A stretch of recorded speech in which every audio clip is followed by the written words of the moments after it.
What is going on, Cuse Nation? Welcome to yet another edition of Orange Heat. My name's Giovanni Heater, as always, and thank you for joining me as today we're breaking down the 2020 Syracuse football season opener on the road against the North Carolina Tar Heels, ranked number 18 in the country. A huge matchup here to start the season for Syracuse, but let's take a moment once again and be thankful that we have a college football season. It's finally here, something that we possibly didn't expect at this point. I sure didn't think so, especially not only a week later of a start date than had been initially anticipated with the first set of rosters before the virus even hits. Nonetheless, football's here. College football happened last weekend and the weekend before. The big games start this weekend. Miami took down University of Alabama Birmingham last night. The Houston Texans took on the Kansas City Chiefs, and football's here.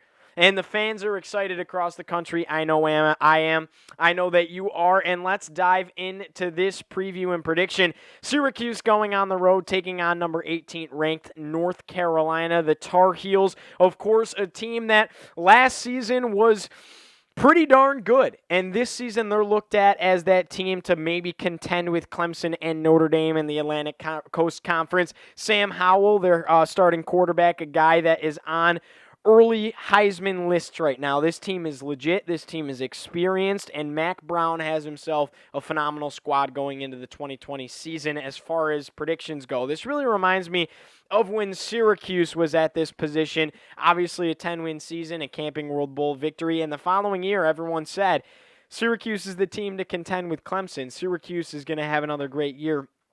Obviously, that didn't play out the same way that we had expected, but North Carolina seems to be that next team loved by the public eye, by the national landscape, even, I would say. Definitely one of the top-tier teams in the ACC. What a way to start the season. This is the first true test if you're Syracuse. Go play one of the top teams in the league. See where you really stand for the rest of this year. Don't get me wrong, it's a brutal way to start, but I'm excited for it. I'm excited for the Orange to go down and take on the Tar Heels. Game's going to be kickoff at noon on the ACC network. Of course, that's going to be televised. You can watch it if you have the ESPN subscription.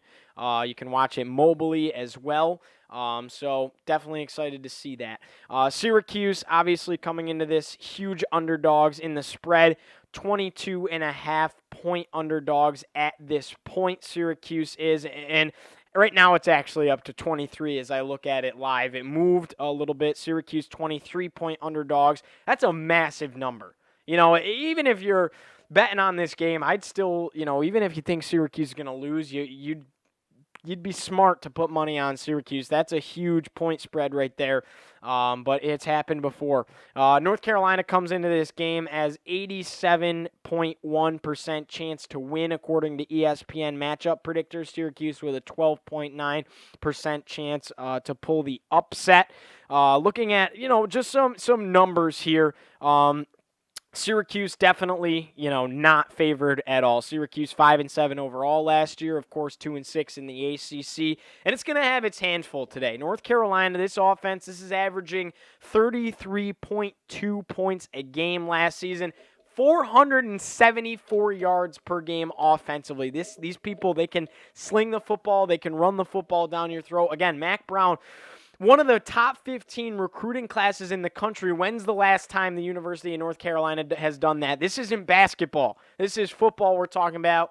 Mac Brown, obviously a guy, he started at North Carolina, then he went and won a national championship real quick at Texas, spent some time in the booth calling games, and now he's back with the Tar Heels, really salvaging this program, and he's doing a phenomenal job. He's emerged as one of the best coaches in the country up to this point.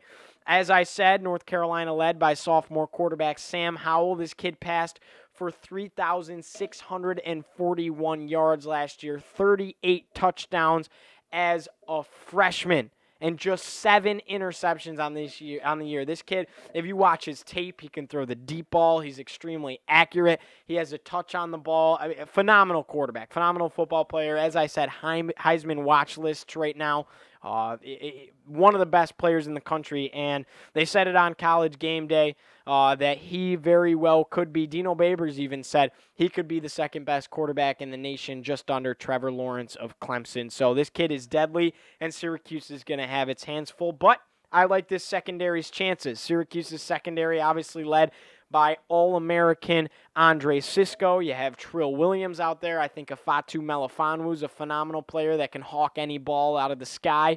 And Syracuse is going to be able to contend with this. And Sam Howell throwing for over 1,000 yards more than Tommy DeVito last season. It's definitely going to be quite the matchup, and I think the most exciting matchup of this game is going to be the experienced wide receivers that North Carolina has to offer versus our experienced secondary, and it's really going to be pretty interesting to watch. North Carolina, solid skill players. Daz Newsome really stands out to me, wide receiver, 72 receptions for 1,018 yards, as well as 10 touchdowns last season. He's going to be their go-to man at the wide receiver spot. And then they're returning running back Michael Carter, 1,003 rushing yards, just getting over that circumference of 1,000 yards last season that every running back desires to get. They usually say if you're able to push for 1,000 yards, you're a premier back in the league. So, both these guys could possibly spend time in the NFL. Sam Howell definitely going to be an NFL draft pick after his junior season, which would be next year if I had to guess. And then looking on the other side of the football, a guy that stands out to me, senior inside linebacker Chaz Surratt. Okay, this kid, he 115 tackles last season, 15 tackles for loss, 6.5 sacks. He played quarterback in college and then converted to playing linebacker. So he has that brain of a quarterback. He knows how to read an offense. He knows how to make a big play. He has that intelligence to play the linebacker spot, which is the leader and the quarterback of a defense, really. So this kid's deadly. He was, on the list for ACC Defensive Player of the Year honors last season. This kid's no joke. He's talented. But again, Syracuse has some weapons as well. I'm excited for this game. I think one of the keys is going to be Syracuse's offensive line. Obviously, Dakota Davis injured at this point, but you still have leadership like Aaron Cervase out there, and I think it's going to be crucial for Syracuse to be able to protect Tommy. We've seen what he can do, and it was the first time Syracuse played North Carolina in the Dome. Tommy came in and saved the day, really, taking the game to double overtime, and it was because of the protection he had. He was able to show off his slingshot of an arm. Tommy has a rocket similar to Sam Howell. If Tommy's given the time, I think he's going to be able to do it. Another thing that Syracuse has to its advantage is the defensive line for North Carolina is not bad, but they're not great. It's probably one of the weakest spots on the football team. So hopefully, as the defense, starts to get their feet wet and our offensive line starts to get their feet wet, they're going to be able to make a push and protect Tommy a little bit and make some holes for the running game as well. The thing that's nerve-wracking is North Carolina really can spread the ball on you. They can throw it through the air, but like you saw, 1,000-yard rusher in Michael Carter, they can run it right up your throat as well. And that's going to be another set of keys to the game. I think it's going to be interesting how Tony White, new defensive coordinator, is going to use the 3-3-5, how he's going to use guys like Eric Coley, Andre Sisco, Melifonwu, Trill Williams. Right now, Andre Sisco listed at the rover spot, but all of those guys could be playing at that spot. Trill Williams spent time at corner. Melifonwu's a corner. Sisco's a safety. Coley kind of can play all across the field. They really all can do it all. I think it's going to be another impact is going to be how well is Jawar Jordan going to be responsive to running back one. We expected Abdul Adams and Jarvian Howard to be out here carrying the rock, and now it's Jawar Jordan, a kid that did get 105 yards on 15 carries last year. He was a highly touted recruit out of Arizona. I like this kid. He's a speed back, not a power back. He's elusive, but we don't know much about him. And we're excited to see him. He just wasn't expected to carry the load this early in his career.